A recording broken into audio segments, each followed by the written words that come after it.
here today with Captain Dusty Benthall, who has just recently served on a strike team in the Rio Grande Valley. And we thought it was of importance that our citizens be able to hear from someone who has been in an area where COVID is most certainly out of control.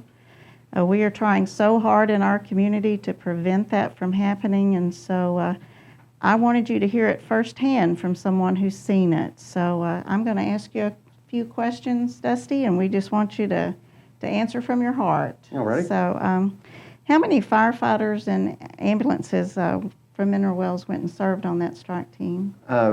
We sent one ambulance with a crew of 2 on it. We're on our 3rd round down there. We have 2 gentlemen down there right now, 2 that are waiting on results for negative test results just so they can come back to work. And that's it. Can you kind of give us a brief description of what a strike force is? And it's kind of the same principle as what they do with the wildland, which is what everybody around this part is probably a little more accustomed to. It's typically a group of 5 ambulances. Ours was short. 2 of the departments that were supposed to go with us had some other issues that came up last minute and were unable to make it. But it consists of 5 ambulances and 1 strike team leader. That way you have a liaison back and forth to the higher ups and able to get materials and whatnot. It's typically set up for big events like tornadoes and hurricanes, but since we're established for stuff like that, this was a prime example. The guys down there, they needed help, and we're in an area that's not near as affected as theirs, so we were able to help. Mm-hmm. So how long were you there? We were on a 10-day deployment, so we worked 10 days and then we had 2 days of drive time. The other 2 crews are on 7-day deployments with 2 days of drive time and then just swapping out like that. So the area you were in, how would you compare that to the size of Palapena County? Obviously the county is different size, of course. There's a lot more population, but in EMS and the fire world, we covered districts. So the district that our ambulance was, for the most part, covering, we got moved around a lot, but the one that we were primarily in was a lot like here. It was kind of, the best way to explain it would be kind of a hybrid of Mineral Wells and Weatherford. A lot of the same stores, same shops, movie theaters, things like that. Size-wise, it was relatively close. The hospital was in about the same general area from where we were at as it is here, 10 to 20 minutes depending on where you're at, for transport.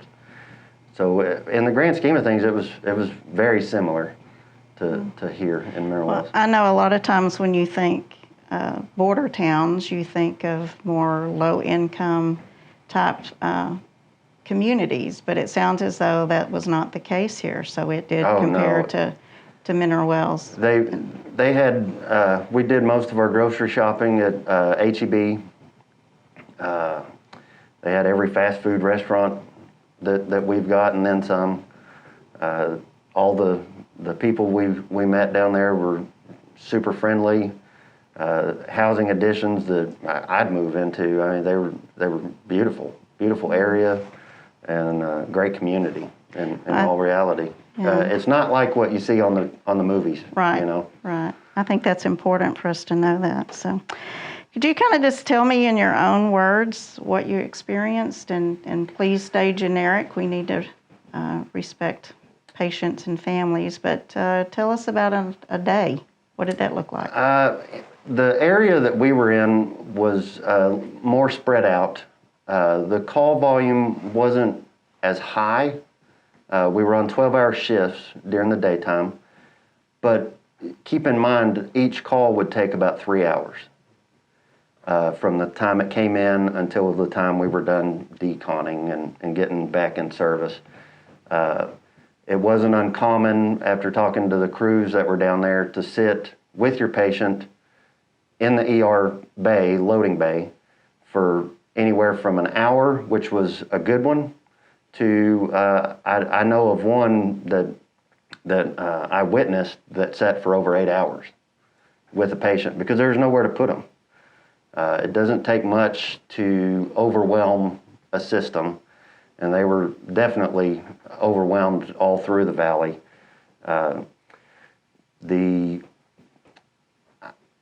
Going down there with the exposure that we've had up in this general area, and of course having friends that work at other agencies, you'd hear about a few guys that, oh yeah, we ran a COVID patient the other day.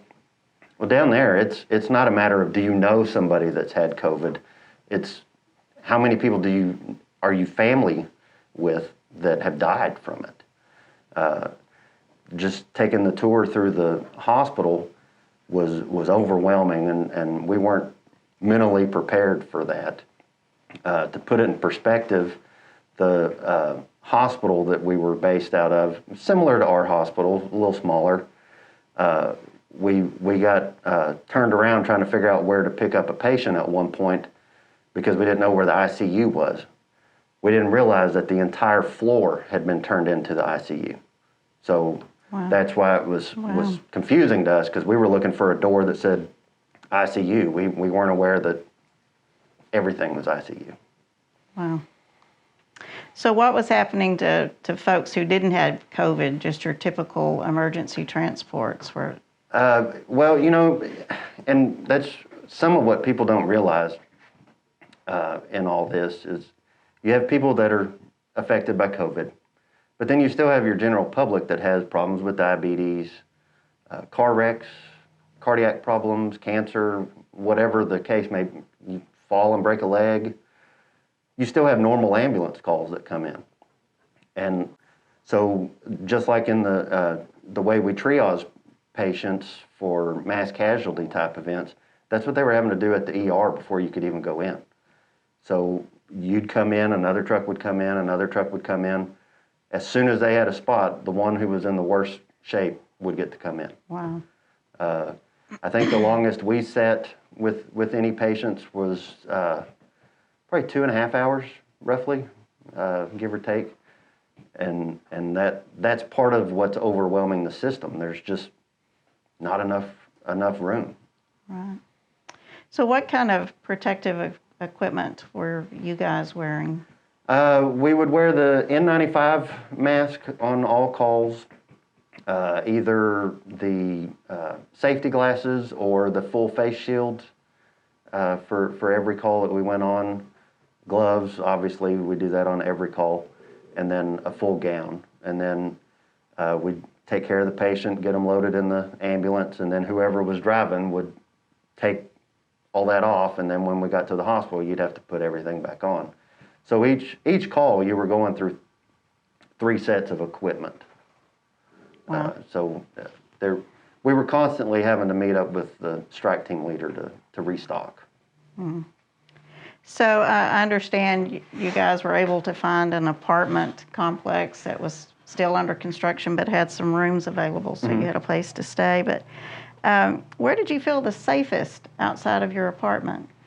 Well, for us, outside of the apartment, our ambulance, because we knew that we cleaned it, we knew how clean it was, and there's so many people, just like here, that have normal things to do, work, go to the store, and with this disease, you can be carrying symptoms for up to 14 days before you even know that you're sick. So just running up to the HEB to get sandwich stuff for lunch, how much exposure have you put yourself at risk for? So for us, myself and my partner, we were discussing it. Being in the ambulance was probably, with patients, we felt safer than just being out in public because so many people were sick. Wow, that's a scary thought, to think you feel safer around someone who has it than... Because at that point, we're taking every single precaution.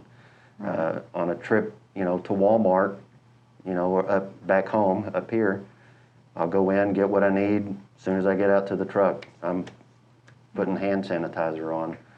I make my family do the same, and hopefully everybody that we've talked with that works with us is adhering to those same standards, because it's definitely not a disease that I want to see anybody that I know go through. Right.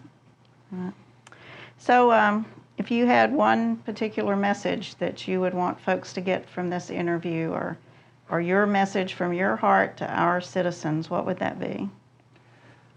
What we saw a lot of, and it's just like what they say in all the press releases, if you have underlying health issues, diabetes, cardiac problems, respiratory problems, weight problems, any of those type afflictions, you're gonna suffer from the disease a lot more than somebody that's in great health. The problem with that is we were running on guys that, I'm not in the greatest shape, but we were running on guys that looked like I did, that were just as sick as somebody that had, you know, diabetes or a heart condition. And I know of, there were a lot of kids down there that had it.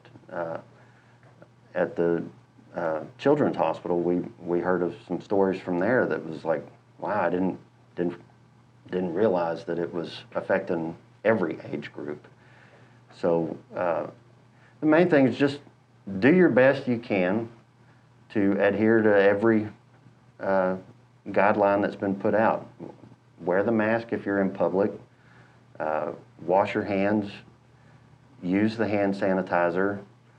Just be aware of what you're doing. If you walk into a store, you're touching something that everybody else has touched, or you're pumping gas that 20 other people have pumped from before you got there, put on some hand sanitizer. It doesn't take a couple seconds. And we saw down there very quickly, before too long, it's second nature. You don't even realize you're doing it. Your hands are covered in hand sanitizer before you even realize you pumped the thing. Right. So hopefully we can all get past this and get back to normal soon. And I just hope that our area up here in this region doesn't have to see the exposure that we saw down there, because it was like night and day. Talking with some of those crews down there, when they were asking, you know, what are we doing and how are things back home, they were shocked that people think that it's a hoax, because it's so affected their area.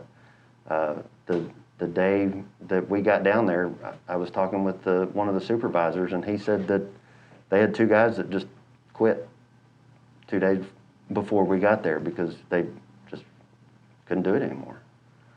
It's a lot to put on. We're all human. Everybody's got a breaking point, and at a certain point, you're done with it. Right. You know. They had just seen too much death and seeing sickness negativity every single day. You know, it will weigh on you. And we were happy to help, and we've still got guys there helping right now. And if they call us back, we'll send another crew down to continue helping. Each crew that we've sent down have all come back with negative results. We've got a crew that's waiting for results, no symptoms whatsoever, and all we did any different than anybody else was follow all the guidelines. You know, that's really the best you can do. Is just, it doesn't take much to wash your hands and be safe and wear a mask. Right. Well, Captain Benthall, I appreciate everything you do. I appreciate everything the Mineral Wells Fire Department does here locally. And folks, I hope hearing it from someone who's experienced it and has experienced it in a much larger concentration than what we have may change your mind. And maybe you'll remember some of this as you're going into town and into the public. So your city, county, hospital team has, that has been our greatest fear, is that it would get in an epidemic proportion here and our hospital wouldn't have enough beds to handle folks. And so that is still a concern to us. I know folks are getting tired of talking about it. You're getting tired of being told what to do. You want to talk about something else. And I would love for us to be able to do that. But the fact is, it's still here. It's still growing. And we all still need to be responsible citizens. So with that, we say thank you. Thank you very much. Thank you.